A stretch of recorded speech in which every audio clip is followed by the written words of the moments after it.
Hello বন্ধুরা, আজ আমরা গেলাম নবাবী স্টাইলে খাওয়া দাওয়া করতে। সাথে ছিল বেস্ট ফ্রেন্ডের বার্থডে, আর ওর জন্য প্রথমে একটা গিফট, কেক আর ফুল নিয়ে চলে আসলাম আমরা নবীনা রেস্টুরেন্টে, যেটা ব্যারাকপুরে নিউলি লঞ্চ করেছে। ভেতরে ঢোকার পর অ্যাম্বিয়েন্সটা তো জাস্ট অসাধারণ ছিল। দু রকম সিটিং অ্যারেঞ্জমেন্ট ছিল। আমরা ঠিক করলাম একদম বসে নবাবী স্টাইলে খাওয়া দাওয়া করবো। ওখানে যাওয়ার পরে আমাদেরকে 3টে টুপি দিয়ে দেওয়া হলো, আর অনন্যা ঠিক করলো টুপিটা আমাদেরকে ওই পরাবে। তারপরে যেহেতু বেস্ট ফ্রেন্ডের বার্থডে, তাই চেষ্টা করলাম ওকে একটু স্পেশাল ফিল করানোর জন্য। তারপরে ও আমাদেরকে কেক খাইয়ে দিল, আর আমরা অর্ডার করেছিলাম মান্ডি বিরিয়ানিটা।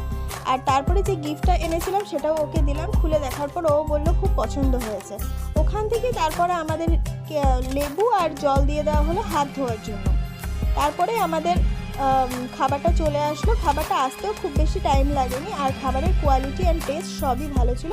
স্টাফদের বিহেভিয়ারও আমাদের খুব ভালো লেগেছে। আর সব খাবারের ওপর কিন্তু ফ্ল্যাট 20% অফ ছিল। দেখা হচ্ছে নেক্সট কোনো মিনি ব্লগে। এখনকার জন্য